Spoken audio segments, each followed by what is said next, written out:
आजचा दिवस लिटरली एखाद्या मूवीसारखा गेला.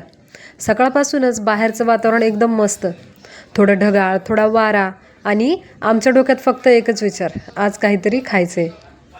सानू अचानक म्हणाली, मम्मी चल ना आईस्क्रीम खाऊया. मी पण 2 सेकंदात रेडी. आणि तेवढ्यातच खिडकीतून फेरीवाल्याचा आवाज आला. त्याला आम्ही सांगितलं, भैया इधर. आणि मग खिडकीतूनच आम्ही आईस्क्रीम विकत घेतली. आईस्क्रीम हातात आली आणि मूड एकदम हॅप्पी झाला. पहिला बाईट घेतला.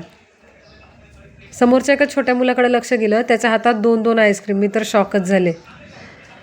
इथं आम्ही एक आईस्क्रीम शेअर करून खातोय आणि हा छोटू 2-2 आईस्क्रीम एकदाच खातोय. आणि त्या छोट्या मुलाला बघून मला वाटलं, हा नक्की फ्युचरमध्ये मोठा बिझनेसमॅन होणार. घरी न जाता इथंच त्याने 2 आईस्क्रीम फस्त केल्या.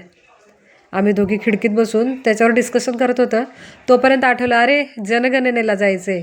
मग काय, पटकन उठले, बॅग घेतली, पेपर्स चेक केले आणि पूर्ण निघण्याची तयारी झाली आहे. एक हातात बॅग, दुसऱ्या हातात फोन, जसं काय घरातच मॅरेथॉन सुरू आहे. बाहेर पडायच्या तयारीत होते तेवढ्यात आकाशात मोठा आवाज आणि 2 मिनिटात एवढा पाऊस सुरू झाला आहे की विचारू नका. खिडकीतून बाहेर बघितलं, रस्त्यावर सगळं पाणी पाणी झालेलं आहे.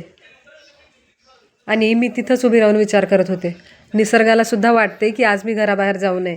मग काय, जनगणनेचा प्लॅन कॅन्सल आणि आम्ही पुन्हा खिडकीत बघत बसलो. पाऊस, थंड हवा आणि आईस्क्रीम. पण नंतरचा मूड मात्र अगदीच पीसफुल वाटत होता.